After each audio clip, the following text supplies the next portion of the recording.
It's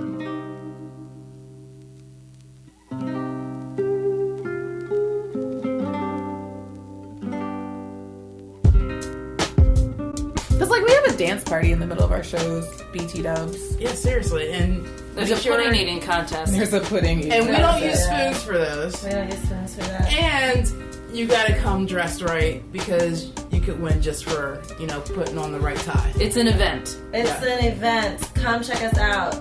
And we are everywhere. And my personal tagline for my personal events is be there or hear about it. Yeah, there it is. I'm sure it's cool. Hello, everyone. Hello, everyone, and welcome to the Piloways podcast. My name is Alex Vidalis. Today's podcast is part two. Part two of two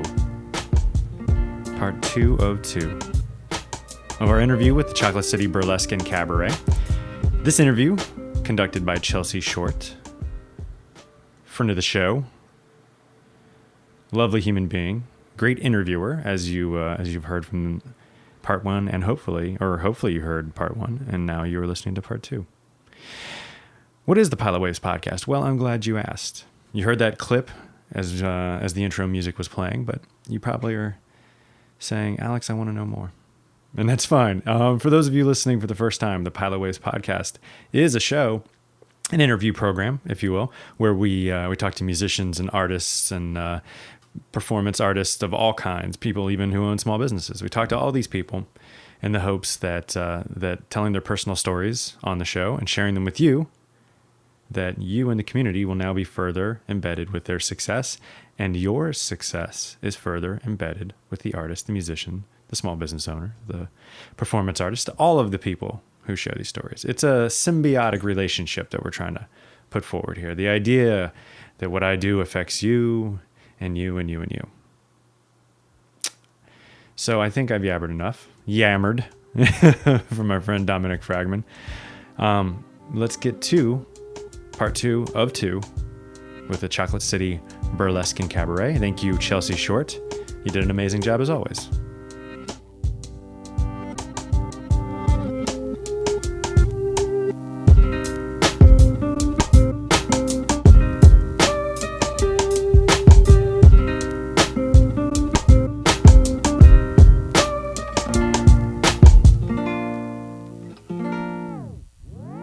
Talk about specifically how black women feel to be in a black femme space as performers. Wow. Yeah. I'm an observer. I do like to sit back and just kind of watch the interactions. We had a peer review a couple days ago, maybe a week ago or whatever. And I'm sitting and I'm watching these women interact with each other. Mm-hmm. And there's from so many different walks of life, Because black women are diverse. Yes. I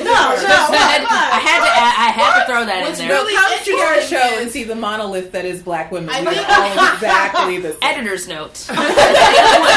What really makes this interesting is seeing the diversity within our own community. Because it's like you go to a show and it's mostly white and there's that one black performer and that person represents all blackness for that 2-hour show. You know what I mean? So it's like, of course she's going to do a Janet Jackson mix. That's a black girl going to do that. Oh, no. Do you know what this black girl is going to do? Right. Is do a mix of a nod to coming up to America while still incorporating Ian Curtis and Joy Division, and then ending with some twerking from Wale. That's what you gotta do. You can't do it without twerking. You gotta do then you that. your black card is exactly, but you still gotta represent, rock right. music because it's very important. Because you have to represent everybody. You got to bring everybody, and hopefully you'll have time to do a speech somewhere in there so that you can also make sure that every single part of blackness is represented. That's what true. You got two acts. Debit cards and bridge cards. Just start making them rain, both of those. And rush cards. Don't forget those. So you have this person in these shows that kind of feel like you're representing. Mm-hmm. But then what happens is, instead of representing black culture, they try to fit in. Yeah. So you have almost an identity crisis for some performers who are just like, I want to be more classic because I just feel like I'm always angry, and it's like, it's okay to be that person. Or just be who you are. You're allowed to be that person in that space, but I know that you feel like sometimes you need to change up because you want to fit into that mold that, you know, you're different. And part of the reason why you were booked in that show is because you're different. And sometimes you need to embrace that. But in our troupe, what I like is how different it is and how it is okay to be so different. Our performers range from that girl who's going to twerk for 4.5 minutes to extremely very classic fan dance kind of performance. And you're going to see that range in our shows. And I like that you can go, it's alright to just be me and still be black. Mm-hmm. You know, and I really appreciate that about the space that we're creating.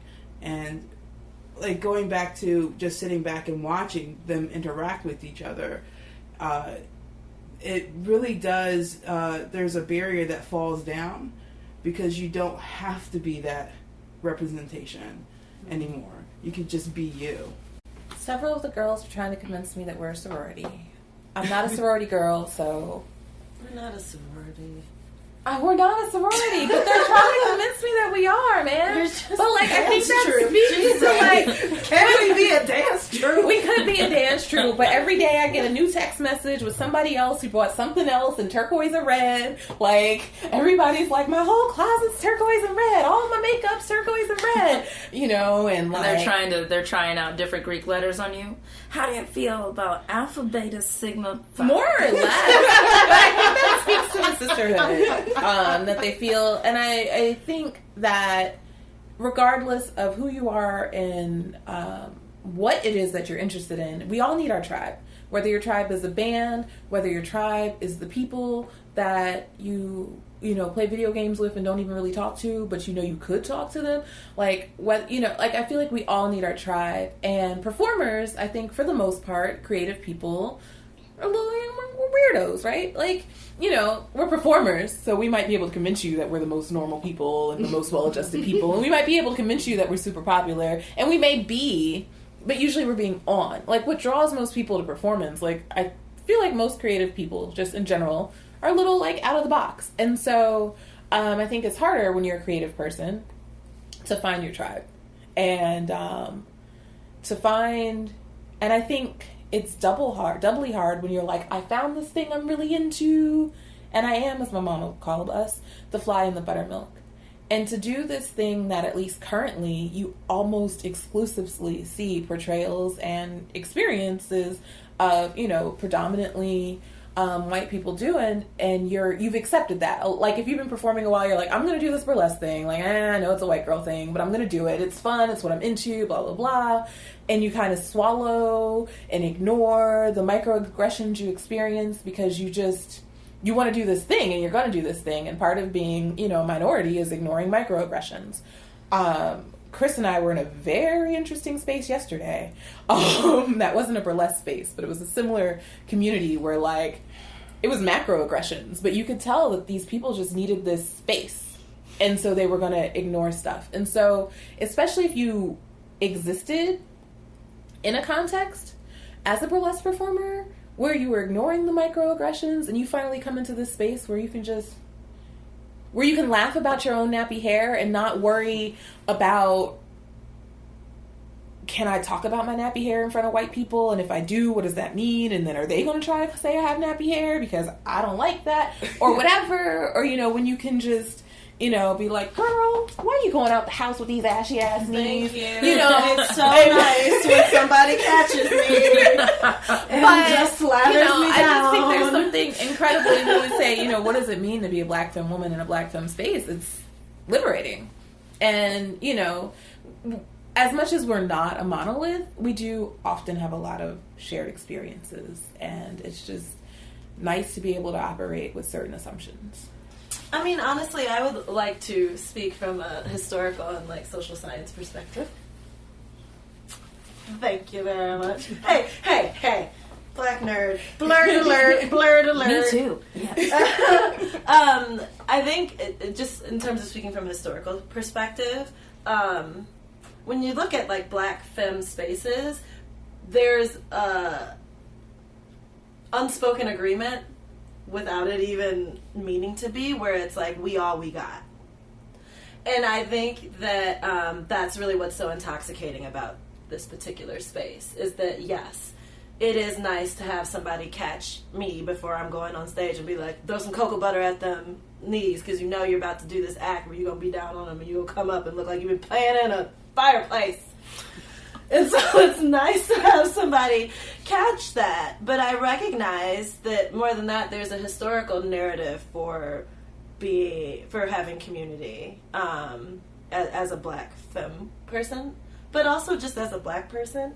And quite frankly, when I look historically, when I look at when we were the most cohesive and we were the most united and we were the most like, okay, we in this. We meaning black people. Sorry, yes, sorry. We meaning black people / African American / wherever we were. Do people write you questions? Like, do you get responses from these podcasts? No, Chelsea Short does not. The truth is, we don't hear from a lot of people. And there's a lot of people listening to the show, somewhere in the neighborhood of about 6,000 per month. And I think that's great. We love that number. But the numbers that I would like to hear more, man, this isn't going to work at all. I was going to say the numbers I want to hear more of are 1 or 2 people who get in touch with me, but that's ridiculous. Let me just put it out here like this. culture@pilotwaves.com is our email address. You may send us emails, complaints, compliments, ideas for shows, ideas for guests. You can also tweet us at Pilot Waves, and you can look us up on the Facebook, the Pilot Waves Podcast. Coming up in November, make sure if you are a podcaster and you are listening to this show, check us out at DC Podfest. That's going to be coming up in November. There's going to be wonderful speakers, wonderful classes, all sorts of things to get your podcast taken to another level, if that's what you choose, or if you just feel like coming to network with other podcasters and learning about how other people do their show or what other topics are out there. All those things will be possible. We would love to see you at DC Podfest. But right now, more of part 2 of 2 of the Chocolate City Burlesque and Cabaret interview.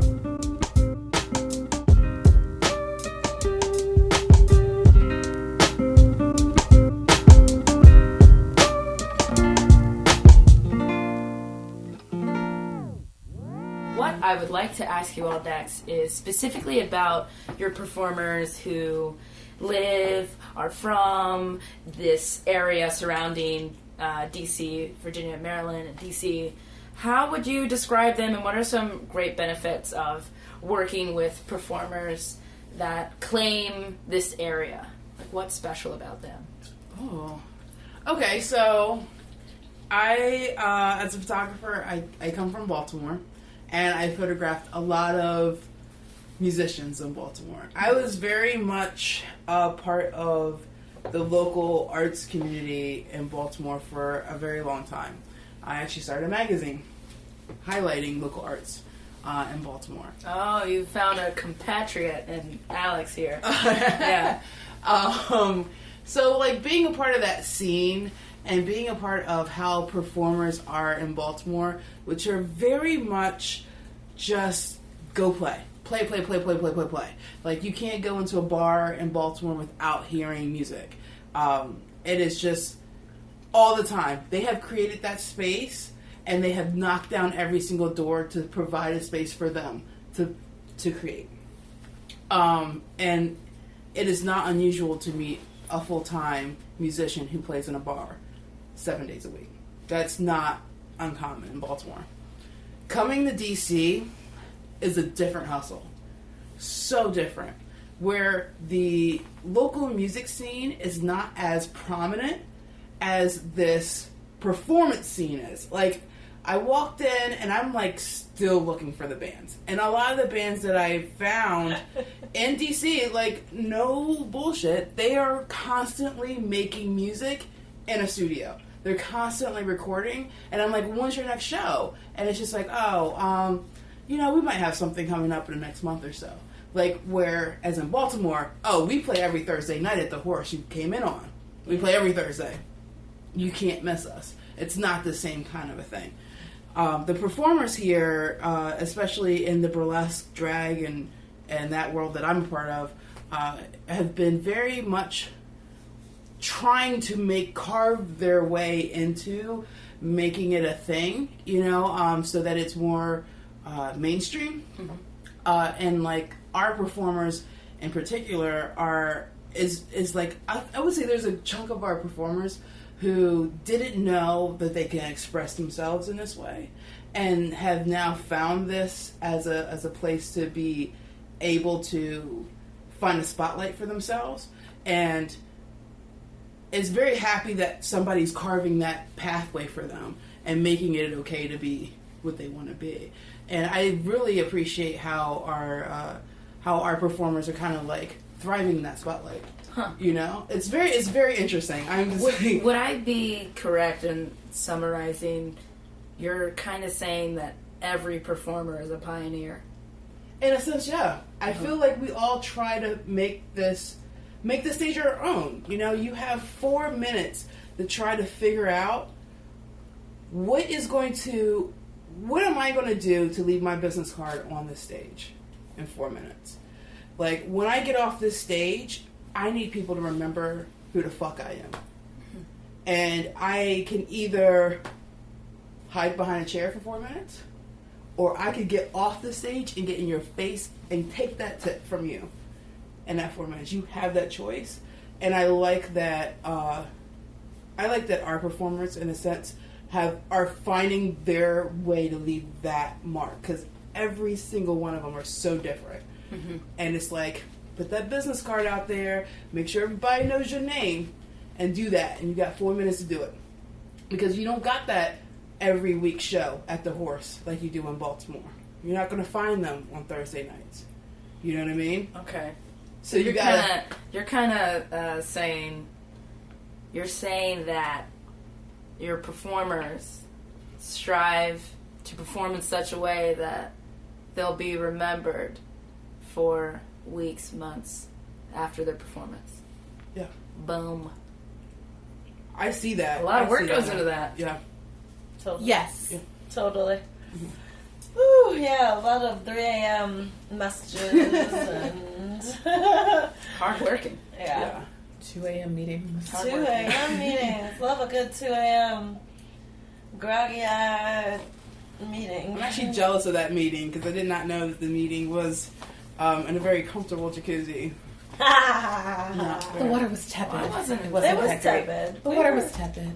We were waiting on it to heat up, alright? With all glamour. Do you, Shay or Dainty, do you have anything to add specifically about DC performers? About would say, what makes them great to work with? DC is a hard city. DC is a weird city, right? Yeah. Like, DC is like the capital. And it's glamorous, and it's buttoned up, and it's stodgy. But it's also a city. And it's grimy, and it's dirty, and it's whatever. But it's expensive as fuck. And DC has, the second best theater scene in the nation? But, like, nobody even knows that. I didn't know that. You didn't know that. People don't know. People don't know that. Like, Hard. and DC is a hard flipping city. Like, I don't feel like, there's the GC Commission for the Arts and Humanities, but I don't feel like DC was really set up to support art.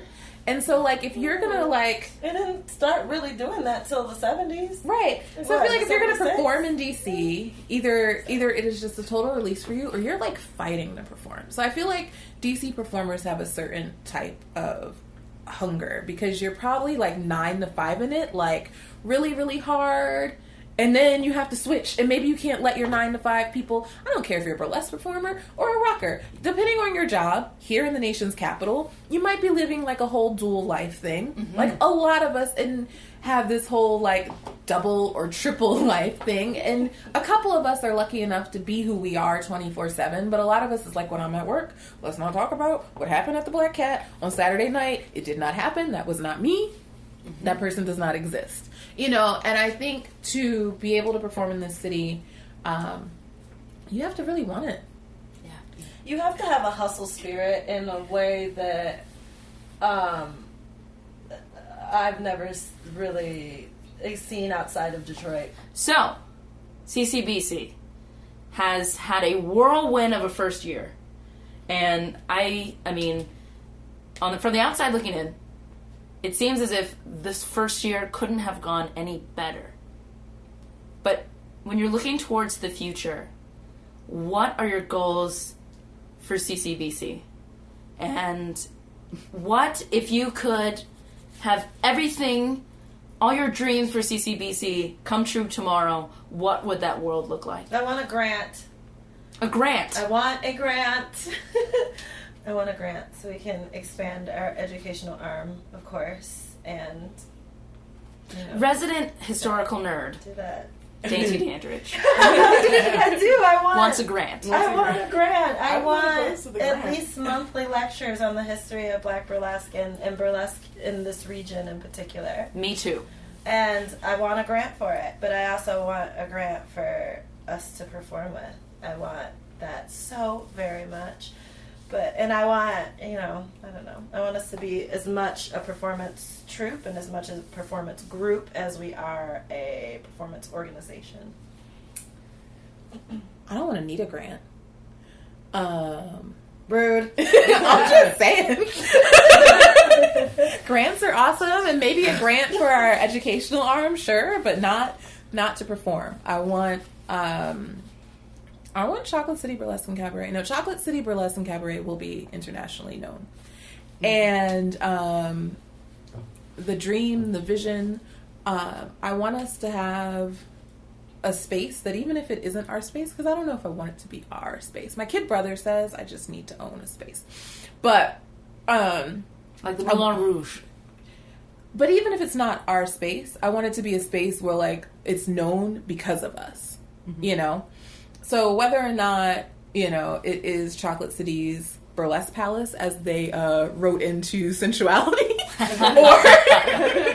or if it's, you know, some other space that already exists in the city, like, I want, like, Chocolate City will be a destination. I want billboards. I don't want billboards. I want ads in the metro. I want, you know, when you're going on TripAdvisor for Washington, D.C., and when you're going on, like, what is it? Like, all those travel things, like, with local tips. The thing is, like, you have got to make sure if you're here on Thursday night or Friday night or whatever night, you've got to make sure you go to a Chocolate City show. And, in fact, you've got to make sure you stay over that night or whatever. I really want to build our kind of private bookings and side gigs. Like, we do such awesome things in private party context. And the important component of that for me is that's how I give my girls paychecks. I want at least, you know, like, say we're always roughly 18 girls big. I want at least half of them to be able to generate a full-time income off of this. What else do I want? I guess that's enough for right now. I like the idea of using the arts, and this is for people who have followed the podcast for a long time. You know, when Jason and I first started talking about a lot of these issues, it was with the idea of using the arts or using your creative endeavors to make an actual comfortable living. And, you know, in this episode, and I think it comes out in a lot of the episodes recently, there is a tension for that in the DC area because it is expensive. You're going to hear the Chocolate City ladies talk a little bit about that later. But in that past clip, I love that. Half the people full time would be a great and wonderful thing to meet. When we follow up with them in a year, it would be great to see if they hit that goal. Let's get back to more of the interview.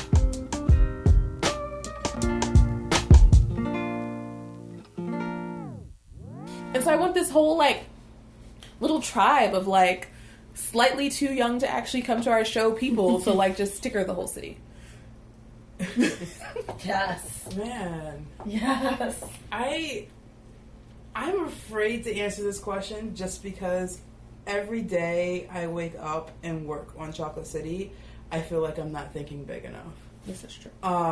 But I do want... We all feel that way. I want C.C.B.C to be a destination in DC. I want you to go downstairs in your hotel when you come. I mean, I'm dead serious. I think everybody who will see our show will not be from DC.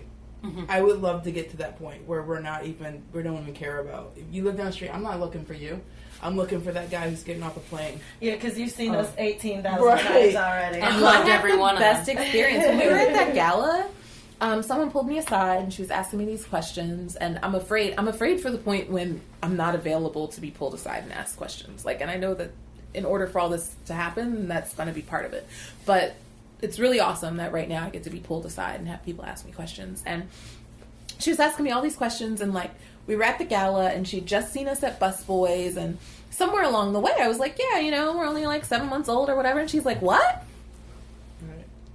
I mean, everywhere I go, you're there. Oh, And that's part of it. And that's one thing we didn't talk about is I say it and I mean it. C.C.B.C. is DC's burlesque troupe. So regardless of what I want in terms of performances and this and that and the third, in terms of our own things, like, it is very important for us to be at and participate in community events. Yeah. Yeah. Like when we participated in the Funk Parade opening party, like when we were part of the Busboys, Capitol Pride Women's spoken word, like it was important for us to be in the Capitol Pride Parade. And it's hard for us to be in community events because people are like, you're strippers. And it's like, we could be more along the lines of the Rockettes. Like, we don't have to take our clothes off to entertain people. You know, showgirls don't get banned from places, but it's very important. We try to go to local open mics and different types of open mics, not just, you know, when we have feature performances, but like one of the things I love to do is like, hey, we like to tantalize people by taking our clothes off on stage. Let's go tantalize people with our words, you know, at various open mics throughout the city. Spit That open mic, which happens every Thursday night at ECAC. We've just claimed it as our home open mic. Like, it's our home base, whether they want us or not. Like, like we claim them. And so that's a really important thing too. Regardless of like all the big grand things, like, I want us to always have some level of grassroots accessibility and to be a part of this really vibrant city where people are always doing like really cool, interesting things. And it's so fun to be able to be a part of those cool, interesting things and connect with all sorts of people. Yeah. All right. You said we created this show with specific intentions for a specific audience and specific performers. But we also produced Chocolate City Burlesque and Cabaret from day one. We wanted to be leaders in the burlesque community, period. And you give me a decade, and I intend to be a leader in burlesque, at least nationwide. So as much as like we specifically are trying to create a certain experience for an African American audience and trying to elevate the performance experience for Black performers, it's not just about us. It's like, earlier we were joking and I was like, I don't believe in jealousy. But like one of my little Shayisms is like, don't be jealous, be inspired. And I mean, jealousy is a real emotion, but like usually, and I was talking to somebody about this the other day, like usually when you're jealous, so like nobody gets jealous of Beyonce, right? Because nobody thinks they can fucking be Beyonce. But you get jealous of the girl down the street because who does she think she is driving in that car like that? She thinks she better than me or something? And what you're saying is that that person isn't any better than me, but they have something I want and I don't know how I can get it. But you're recognizing that there's something that you guys have on the same level. And so I feel like when you feel jealous, because like nobody's jealous of Barack Obama, you know, like I feel like when you're jealous of people, you recognize that you could do what they're doing.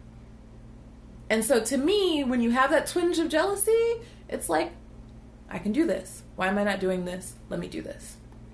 And I want Chocolate City Burlesque and Cabaret to do things that are so grand, to make waves that are so big, that it does inspire the larger burlesque community to maybe switch up your advertising techniques, to maybe do a little bit more outreach, to maybe see what happens when you do rent a theater.